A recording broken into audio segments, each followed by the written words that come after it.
All right. Hi, everybody. So a little bit of housekeeping before we get started. Cell phones to quiet. Whoa, that's really loud. And don't forget the speaker evaluations at the end. That feedback's super helpful. And thanks so much for coming. My name's Simon Unger. I'm an animator. I've been animating games since about 2001. I was lead animator at EA, Square Enix, Robotoki, and I'm now working at Phoenix Labs.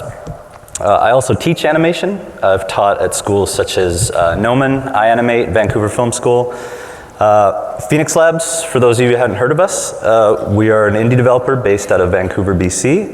We're a team of about 40 industry veterans working on our first original IP, Dauntless. So these are a few of the teams that the studio, that our company has worked in the past, the employees, sorry. As you can see, we have a diverse and experienced crew who aren't strangers to big AAA titles and big teams. Games like the Mass Effect franchise, League of Legends, Dead Rising, and Gears of War are just a few of the projects we've worked on. Most of the team have spent the majority of their careers on big teams and projects. Our motivation for going indie and remaining smaller came from the desire to eliminate many of the dynamics involved in larger teams that tend to slow down agile decision making, and it lets our senior team focus on what's really important, which is making games. So Phoenix Labs was started with the idea that if you assemble a small, experienced group of people with great intentions, empower them to solve their own problems, they can make any project they throw themselves at great. So what is Dauntless? It's a co-op action RPG set in a science fantasy universe. 4 players band together to slay behemoths that threaten the survival of their fractured world. To give you guys a better idea of what that's all about, here's our announced trailer.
So incidentally, that trailer was made in-house with just a handful of the team, while we were also working towards a pretty major pre-alpha milestone. So it's a good example of how we're able to produce a lot of content quickly and at a quality bar usually reserved for much bigger teams with larger budgets.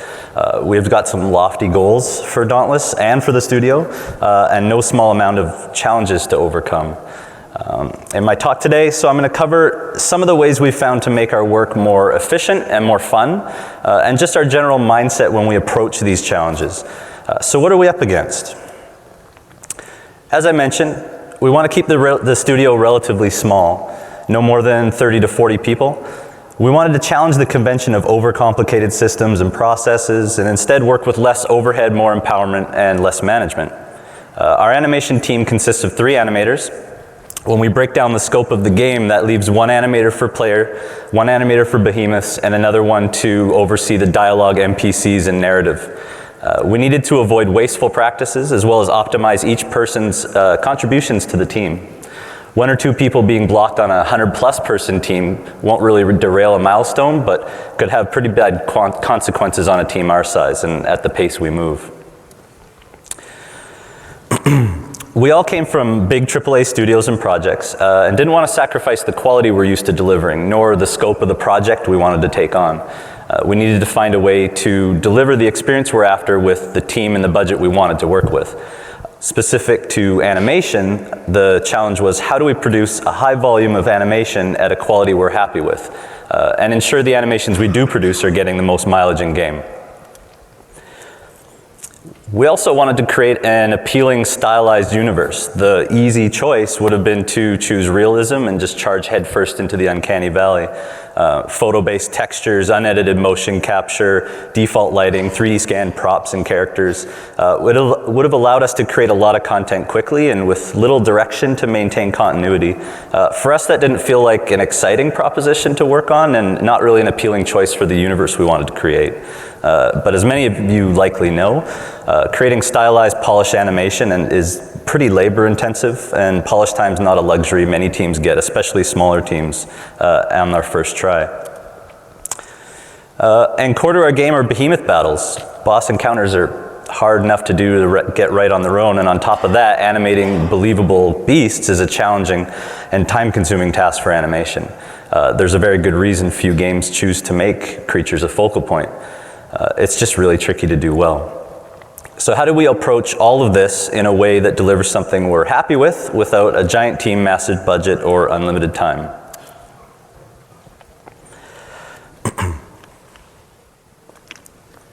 For animation, turnaround time at an acceptable quality was one of our most important problems to solve.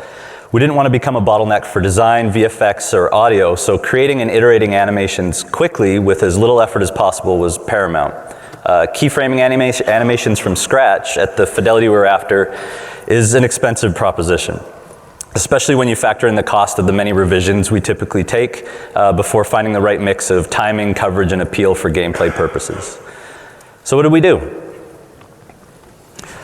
We decided we would make use of motion capture as much as we could. Luckily in Vancouver, we've got a few good options of mocap vendors nearby, but shooting externally can be expensive and not very conducive to iteration for a small studio. Early on, we determined that having access to our own motion capture space was going to be pretty vital.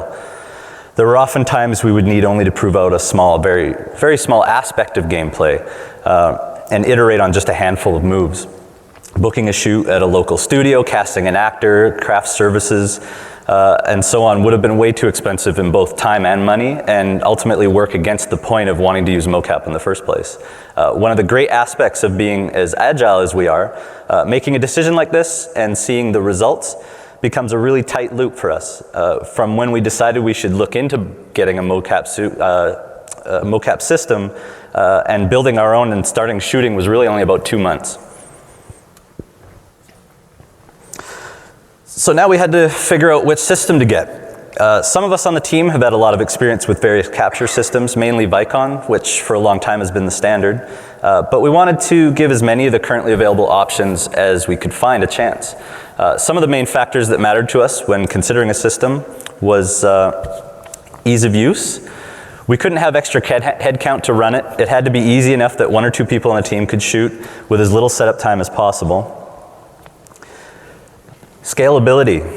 Shooting more than 1 actor at a time, capturing rigid bodies or props, or maybe even doing facial capture. We wanted a system that could grow with our needs and upgrade easily in the future without having to retool the entire thing. Access to support. While we had a ton of experience working on mocap data and coordinating and directing mocap shoots, we didn't have very much experience solving and tracking data, setting up a mocap space. Mocap volume, from scratch. Having instruction and using the system and a support line when things get a little confusing was pretty important to us. And of course, cost. We're working on a budget, and getting the most mileage for our money was a top concern. And lastly, data quality. Getting clean, easy to work with data was going to be crucial. If it was going to take a lot of time for us to clean that up, or imprecise capture data, we'd just lose a large part of the draw of using this productivity tool. So we looked at those criteria and weighed some of the currently available solutions against them. So these are the vendors we chose to evaluate. There are others out there, for sure. But we wanted to start with ones we'd either had experience with ourselves, or we could get feedback from people we know and trust, or at the very least had been used in a production environment. We talked to most of them, researched ones that didn't respond to our emails, and because we're a little crazy about our data, we made a decision matrix to weigh them all against each other as well as our criteria. So which did we choose? We ended up getting an OptiTrack system from Natural Point. We've got 16 of their Prime 13 cameras on tripods, and in our current space we're able to get about a 30 by 30 foot volume, and we've been really happy with how it's worked out. We chose it because it gives us the best cross-section of data quality, ease of use, portability, price. Our costs for all the cameras, tripods, suits, crash mats, everything ended up being only about the same as a couple of shoots at an external vendor. And so far on Dauntless, we've had about 70 shoots. So it's fair to say the system's paid for itself several times over. Excuse me. Setup was surprisingly easy. The time it took from the initial unboxing to our first capture was only about 2.5 hours. Mobility is also good for our trailer. We rented out a larger office space in our building. This is us doing it right there. And we were able to get about a 25 by 50 foot capture volume to get a little more running room in. It only took a couple of hours for us to break it down, move it downstairs, and set it back up again and be shooting. And we only needed it for a day, so the mobility was really, really great for that.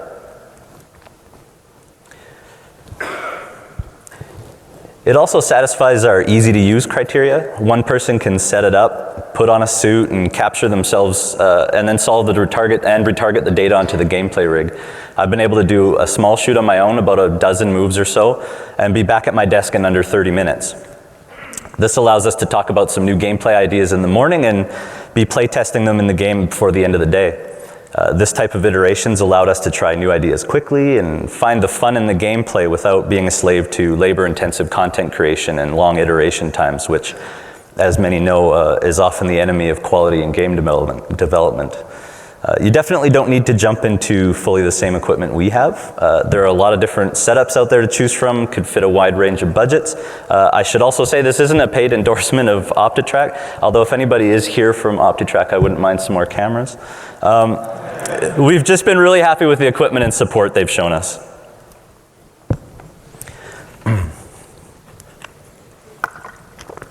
So as I mentioned in the previous slide, a lot of what hinders good content creation becoming great is iteration. So often the first idea isn't the best one, but if you've invested a ton of time into it, or your ability to iterate on it is cumbersome, you're going to be a little reluctant to make changes, and even if they're in the best interest of the product. Creating biped animations using Mocap is a fairly trivial way to prototype, but creatures are a trickier matter. As most animators know, non-human characters are a time-consuming thing to animate by hand. In an effort to minimize possible throwaway work, we started prototyping creature gameplay using stepped or linear interpolation and only a few key poses to communicate the intent of the move. Within only a few hours, we can have a handful of attacks and locomotion moves in engine for the designers to create prototype encounters with and get a feel for pacing and staging. They're also free to scale, chop up, repurpose these placeholder anims until they get something that feels close enough to what they had in mind. After that, we can re-export these as FBX. FBX is to give us a rough framework to do a second pass on. This way the animators can be confident that all these moves have been vetted in engine many, many times and play tested repeatedly, so we're not going in blind. Working this way has greatly reduced the impact of revision work for us. And we continue to update these animations, adding in-betweens and ultimately moving to final polish, always play testing at each iteration and getting team feedback along the way. At no point do we ever put a polished animation in game that hasn't been play tested many, many, many times. Now this didn't come naturally for everyone on the team. It took quite some time for the non-animators on the team to be able to see past step-keyed animations and understand what the end goal was. I think this is really only possible after having worked through this a couple of times with the team. If you want to work this way, definitely expect some growing pains and complaints about animation quality or frame rate for a while, but it's definitely helped us speed up. So it was also important to get the most mileage out of these animations that we put into the game. We wanted to create a lot of diverse behemoth encounters, and spending all that time creating awesome animations would be a bit of a waste if they weren't being seen or used much. We made the decision to create some high-level categories in our game called a genus, we call it, to slot these different creature types into, mainly based on their physiology. Some examples of a genus would be here on the screen, like a mixed flyer or an agile quadruped or a theropod. Each variant in the genus shares the same skeleton type and rig. We can reuse and retarget animations within the same skeletal structure and change or replace geometry, color, size, effects, audio, and create unique encounters with often no new animation assets. We can even make small anatomy changes within a genus, such as adding or removing tails or wings, and even changing leg types, like from a reverse knee to a plantar leg. Some variations required a few new animations, some a little more. But this really only adds to the asset pool that Genus can use and all the possible variations that we make in the future. Basically just adding more Lego pieces to our collection. Here's an example of a behemoth Pangar with a variant Gnasher. By changing only a couple of animations, adjusting behavior and stats, as well as changing some play rates on base animations, we can create a unique and engaging encounter with much less work than creating a new behemoth from scratch. It was also critical for us to solve complex animation problems with as few assets as possible. Much like our approach to animation, our environment team has a pipeline that allows them to create massive variety of playable terrain quickly. These can contain multiple biomes, sub-biomes, obstacles, complex nav meshes to locomote around. Encountering a behemoth could happen on a slope, in a valley, next to a cliff, or even in a forest. So a traditional animation system would require us to create a massive number of locomotion and combat animations to handle turns and slopes and leans and collision volumes. Again, we didn't want any solutions that involved just throwing people or assets at. We wanted something that was a bit more elegant, more tunable, and allows us to use as few animations as possible. So as an example, here is a behemoth traversing a curved path on a fairly complex slope. It's a lot to ask for a single animation to solve, and a pretty common problem for games. To make this trickier, he's quite large, and he's a longer creature with a tail, navigating around multiple obstacles while traversing this slope. We could choose to solve this with blend spaces and a bunch of animations for coverage, but we really felt like there was a better way to approach this. We ended up using a full body IK solution, and we chose to integrate an off-the-shelf package called Ikinema. And using these IK layers, we were able to do a lot with only just this single walk cycle. So here's an example of that same walk cycle, same path, nothing's changed, with Ikinema turned on. Conforming to the path, foot planting, and a look at to lead the head into the turns are all working together to help turn just this same walk cycle into something that's a lot more versatile. We also use this for hit reactions, aiming attacks and appendages, especially when they're on uneven terrain or a slope, such as when he does a tail attack on a slope. It takes care of that and keeps the alignment.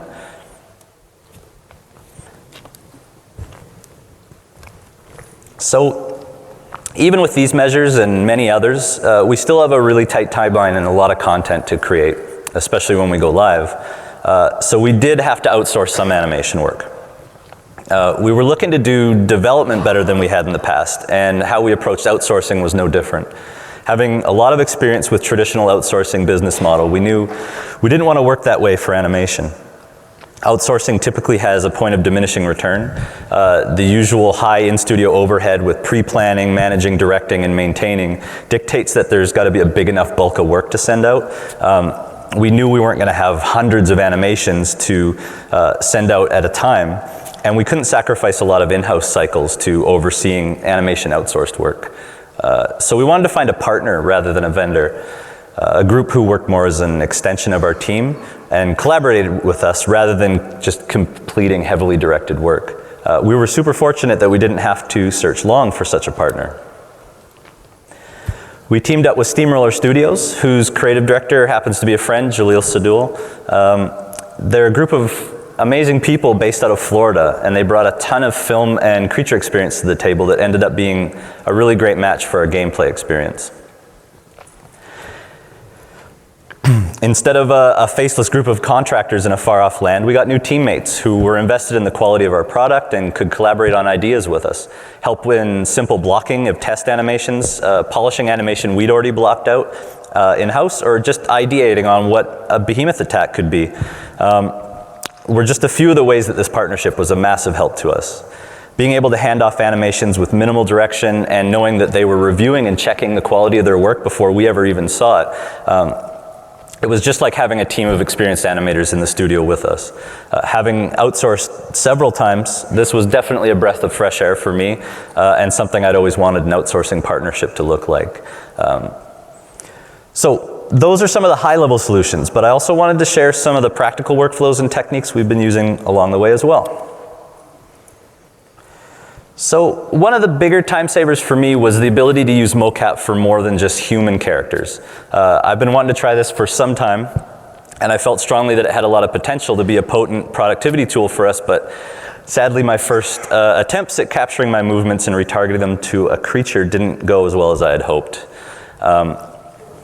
I started by characterizing the creature's proxy model, essentially defining the skeleton for it in Motion Builder and working with the solving parameters to get the data to fit the anatomy and default posture of the creature. Maybe with a little more careful setup and fiddling with parameters, I could get a little closer to something that was usable, but from this vantage point, it was a little more comical than practical.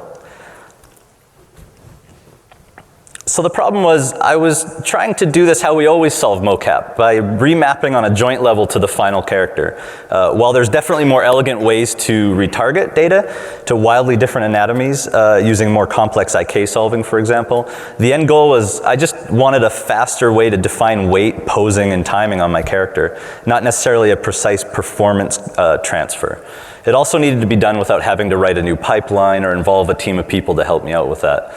So instead of forcing the anatomy to match, I chose to think of captured performance as a series of movements on centers of masses.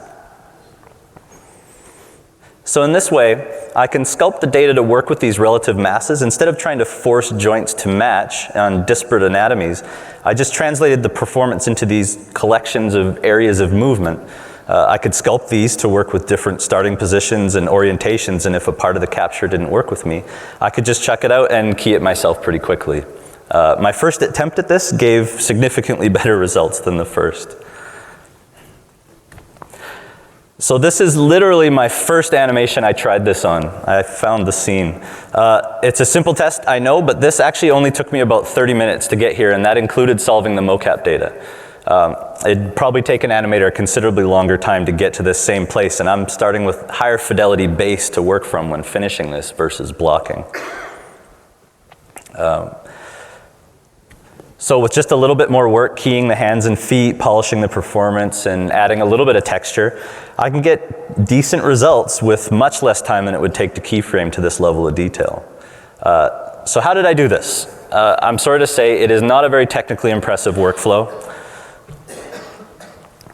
I start by bringing in the exported motion capture into Motion Builder and solving it to our player skeleton. I've usually fixed any jitters, pops, or weird rotations in Motive, and that's Optitrack's capturing and editing software by this point.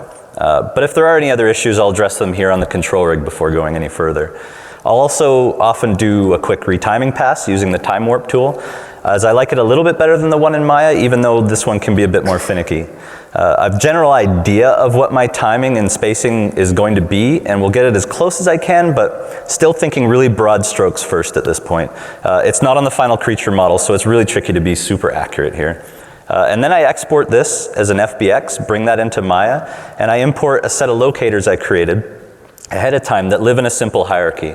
I've found that this was important, that these live in a parent-child relationship similar to how the skeleton is set up, and that avoids a lot of problems in the transfer on a lot more complicated physical moves, especially when the behemoth is inverted.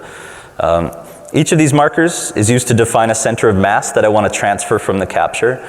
My main ones I want are hips, torso, head, hands, feet. I'll usually grab movement from the elbows, knees, shoulders, but only use them if I really need it. I'll parent the appropriate joint to the exported skeleton in a position that best represents the point of movement I want to represent, and bake that translation and rotation onto the locators. At this point, I can blow away the skeleton, and I'm left with just the locators, which I'll save out, merge with my behemoth rig, and start and set my starting pose, and in this case, my idle.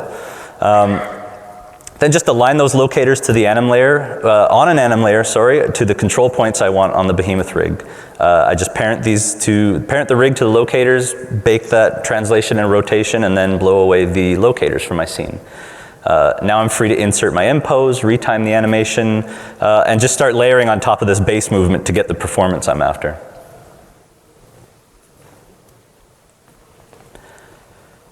So what are the limits of this system? Obviously, putting movement on a bipedal creature is a little more forgiving than a quadruped. I can still use the timing and weight of the main center of masses, the hips and the torso. I also sometimes use props in Mocap to approximate the difference in limb length if needed. Usually just giant styrofoam blocks. Even just having basic info on a character's fuselage helps speed up the first pass, and keying quickly using IK on the arms and legs and just makes getting a detailed block out really, really quick.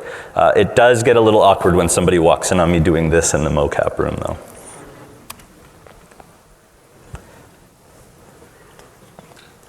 So a big focus of our culture at Phoenix Labs is making sure we're spending our time solving the right problems. For animation, we try to remove as many pain points in our workflow as possible. A pain point is something that causes an animator to either lose momentum while working on something or an unnecessarily repetitive task. Basically anything that takes you out of your flow, as much as I hate that word. Whether it be the creation or the exporting end, a lot of our processes and tools are built around minimizing these repetitive or time-heavy tasks. For example, I found I was spending way more time than I would have liked animating the tail on behemoths, especially during the initial couple of passes to prove gameplay. This was even more of a problem on complex moves that required the tail to be interacting with the ground plane. I wondered if there was a way to automate the majority of this using dynamic simulations in Maya. Not being familiar with dynamic sims at all in Maya, this took a little bit of trial and error to figure out the process that produced the results I was after. But here's how I set that up on our rig. So I first needed to start with my base pose for the tails. For this, again, I'm using the idle pose. To avoid any circular dependencies, I need to decouple the simulation from the main character rig, and because of that, I tend to leave animating the tail like this to the very end. First, I need the animation for the tail's parent, so in this case, it's the hips, to live on something outside the rig. I like to use locators for just about everything, so I'll go with that. All I'm doing is basically just baking the translation and rotation out to a locator from the hip control. I do this kind of thing a lot, so I've got a little Python script I wrote to make this a single button press or a hotkey. Then I duplicate the joint chain of the tail and unparent that from the main skeleton, and create a curve that follows the tail with a CV at each joint, and make that curve a hair simulation. Parent the resulting follicle to the locator that we baked with the hip movement on it, and then setting that curve as a spline IK for the duplicate joint chain. I can then use this joint chain to drive my FK controllers on the character's rig via orient constraint. And if the tail is going to be interacting with the ground plane, I'll just create a simple polyplane and use that as a collision object, or you can actually set ground plane as collision within the follicle settings as well. At that point, I can tweak the dynamic properties of the follicle, things like stiffness, dampening, motion drag, to make the tail feel like it has the correct weight and mass. And I also key things like how much attraction to the original curve and how much gravity and friction lives on the ground plane to help sculpt that tail's movement. It took me a while to figure out which settings in the dynamic properties I needed to adjust to get me close to what I was after. There are a lot of them in there. But now I can get away with only a handful of them, and it'll get me most of the way there. When I'm happy with how that's working, I just bake it back down to the rig. And now I can key over that using layers or exaggerate the base animation just as if it was motion capture. So here's the kind of results I can get now with about 5 minutes of setup work. It's not perfect, but you can see even subtle interactions with the ground. That could take a while to animate by hand if I didn't use this method. With even a little more time adjusting and keying the settings on the rig, I can get a lot better results. When we combine this with our Kinema in Engine, we can be more adventurous with creature designs and adding and removing appendages on our behemoths. Rather than trying to make safe choices when we design these creatures, we can take a little bit more risk. So this works great when I need to have the tail just arbitrarily follow the creature, but what if I want to define parts of that movement, such as in an attack or a personality move? For that, I'm essentially doing the same thing, only with a couple of extra steps. First, I'll rough in the main poses I need the tail to hit on the behemoth rig. Then I'll duplicate the tail joint chain just like last time, remove any constraints or dependencies, and then duplicate it again. So I have two versions of that joint chain. The first one I'll constrain to the original tail and bake the animation back to that. And then remove those constraints. So I'm left with block tail animation on one of the joint chains. I'll create the curve same as last time, but instead I'll skin that curve to the animated joint chain. From here it's pretty much the same, turning the curve into a follicle, using the dynamic curve to drive the second chain, and then using that second chain to drive the FK rig. In this method, curve attraction and dampening become the main dynamic property to key, and just make sure I hit the poses I'm after. This method takes a little longer than the first, but still far less time than hand keying to achieve the same results. We've since started incorporating this into our rigs and tools, so that's not a manual setup for me each time, which makes it even faster. I've also used this for smaller things like the scales on his back. I don't really have the time to animate each of those by hand. You can see there's a lot of them. But being able to just sim that quickly and bake that back to the rig can save a ton of time. So I know this isn't a revolutionary way of working. I think Naughty Dog showed a similar thing in their tool set quite some time ago. But it could be used for almost anything. You just want to get some really quick overlapping movement on, even if you just end up using the sim chains for reference and rotoing over it. We've also used animation dynamics in Engine for obvious things like cloth, of course, but we also use things like muscle jiggle on behemoths, player armor, or anything else that just might be easier to sim in Engine over top of animation state changes. So I can't talk about animation pipelines without talking a bit about rigging and tools. Because we have limited animation tech art support and a myriad of different behemoths and player rigging needs, not to mention everything else a TA does, we needed to find a way to approach rigging in a way that was efficient and reusable.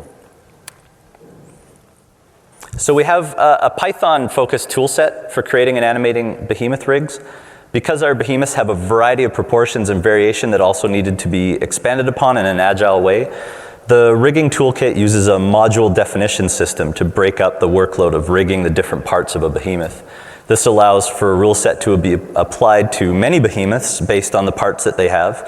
If a new part or functionality needs to be added later, a new module can be written and added to the system. The animation toolset hooks into these modules to search out what information it needs to affect those parts. An example of this would be the IKFK switching tool knows about what modules it's looking for and therefore what attributes of that module it's looking for instead of being name-based or hard-coded into the rig. So these are examples of modules for different parts of the rig. Some attributes are used during the creation process and some are used by the animation tools. Limbs get defined in an interactive way during a placement phase and then committed during a creation phase. This was generally successful for us. It could be greatly expanded upon in the future for to better create a definition of the rig as a whole. Also, when a skeleton is already predefined, the modules needed to pass it, hooking up the joints it cares about, and that could be better automated as well. We'd also like the tool set just to have a better front end or wizard, so it's better for people other than just tech artists to use. And also because the physiology between the behemoths is dramatically different, this led us to some different needs that you might not think about. The center of mass was a big one for us. Generally, we may allow for different pivot points for the whole body in the rig to make it easier to animate, but when procedurally moving characters in the engine through Ikinema, we needed to define a hard center of mass over the root and the skeleton.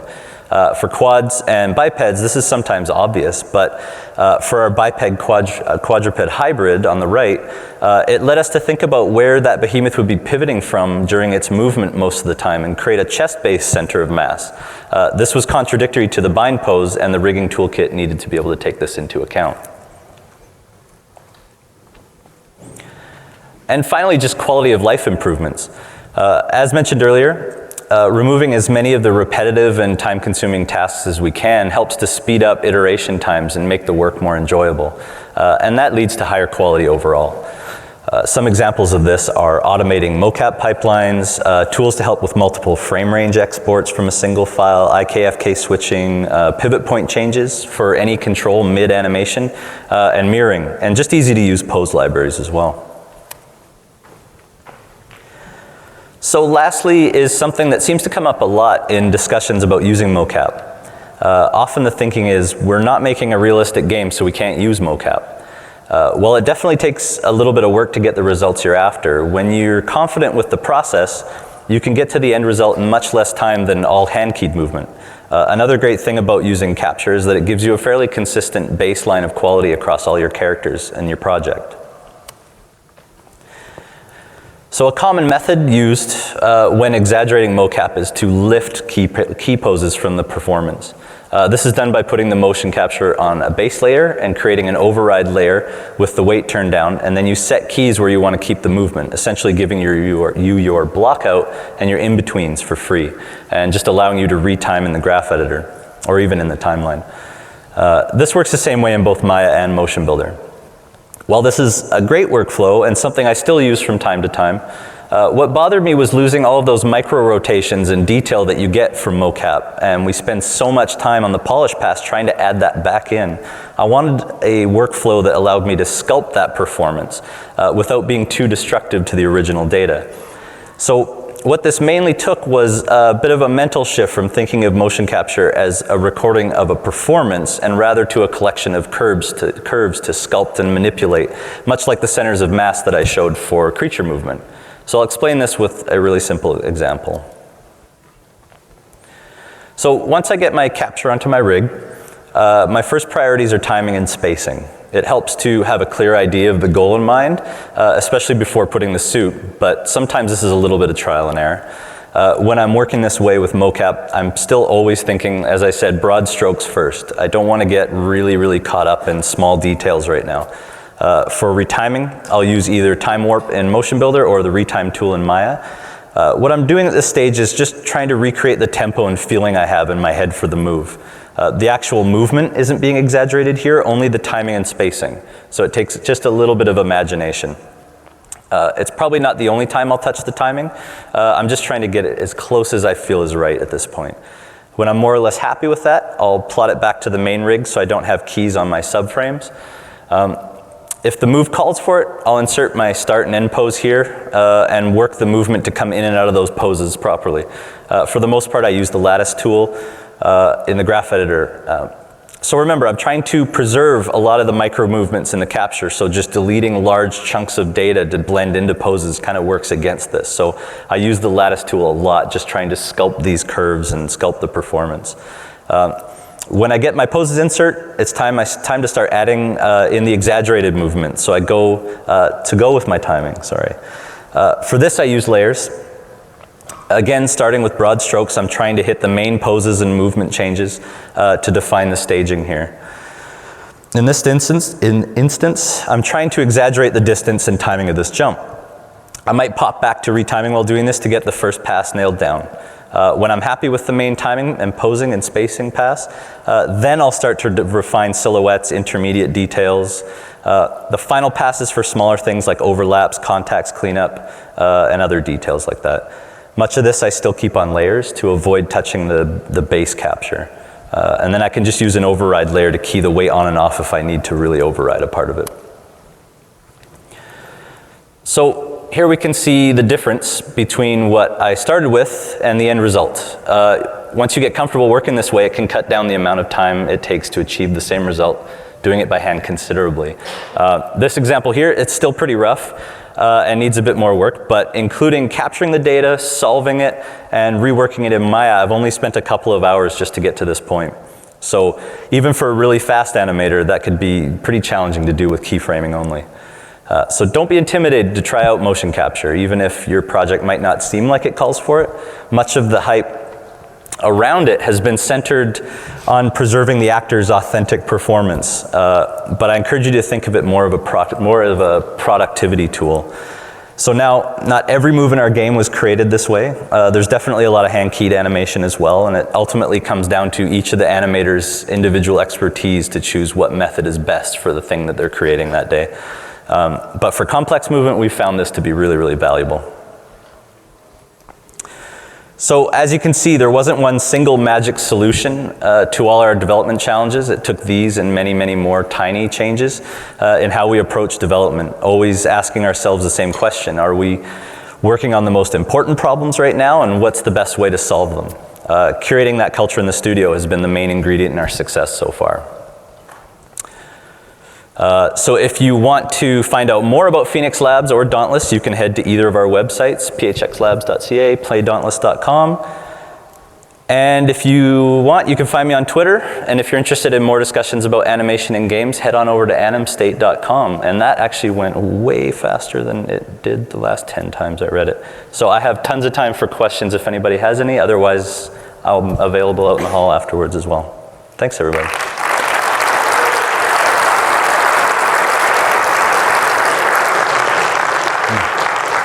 Good question. I was wondering which game engine you guys are using and what the strengths and weaknesses you feel are of it. Sorry, can you repeat the second part of that? So why did you choose the game engine that you're using, or what made you choose internal tech if you're using that, and what are the strengths and weaknesses that you feel made you make that choice? Right, so the question was what game engine are we using and what are the strengths and weaknesses, what caused us to choose that? We're currently using Unreal 4. UE4, and really it came down to, what's the best commercially available package for us right now that got us the furthest towards our end goal.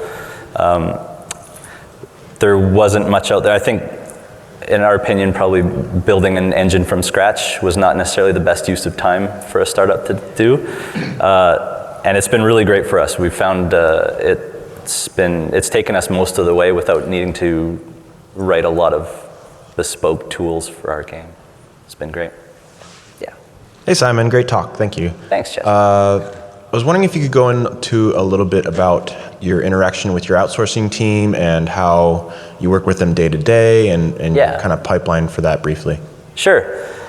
So usually what we'll do is we actually treat them almost like how you would a film team. So we launch them on moves. We will have, typically I'll sit with the designer, our little behemoth team, and we'll come up with our encounter design for a creature. When we figure out our base list of moves, we'll make sure that we're all on the same page, and then we'll get on, we use Zoom right now for group calls at the studio. And we will launch them on the moves, go into the Mocap studio so we can run around and look silly while we're demonstrating them. And then typically I have a group chat with them almost every day, right after lunch. We'll do reviews. We can do, with Zoom, you can draw on the screen as well. So we can do reviews, I could do draw-overs, we could talk about the moves. They also have access to a branch of our Perforce. So when they submit, they can submit through there, and it is mirrored to our own internal one. So it's quite seamless. I just export from that base folder and put their stuff in Engine. Typically, I'll work with the leads on there, but often the actual animator will come on the Zoom call as well, and we'll do it one-to-one. But usually it's either with Jaleel and the lead for us over there at Steamroller, whose name is Josiah. And it's just like turning around and having an animator on the team. hand them off some moves, describe them as best we can. We'll see the blockouts. We always work in a very, like, I want to see blocking, and then we do in-betweens, then we do blocking plus, and finally polish. And we track all of this in a giant spreadsheet that everybody has access to. It's a Google shared sheet, so they can flip flags. If they take a move, they can just turn it a certain color, and it flags us that they've got it, and then when they've handed it in, it checks it another color, things like that. It's really, really quick. I don't spend more than a couple of hours a week reviewing animations, really, with them. They're very good. Yeah. So I have a two-part question regarding the keyframe blocking when you were first prototyping your animations. First, I would like to hear a little more about the actual process details regarding like how you went about creating the moveset in the first place and blocking out, identifying what your key moments would be. And then the second part was how long did the initial blocking phase of the keyframe motion when you were prototyping for gameplay, how long did that last? Yeah, so our process usually is we make sure everybody's pretty clear on the Behemoth team before we start on what moves we want and a priority of how they're going to be delivered. If the creature has, like I showed, we've got variations within the genus, so usually if it's a variant of an existing one, we already have a base locomotion set we can draw from, and then it's adding new attacks and new personality animations or things like that. If it doesn't, then we block out some of those as well. And really it's about coverage, spacing, and timing when we do these first passes. So how much distance and coverage is an attack, and what range is that covering? For locomotion, what speed are we doing the distance over time? And we work very quickly with that. So typically for a variant and all the animations, so if we have maybe 10 to 12 new moves for a creature, to get done for attacks, things like that, we'll have that gameplay encounter up within a week, easily. Usually only a few days.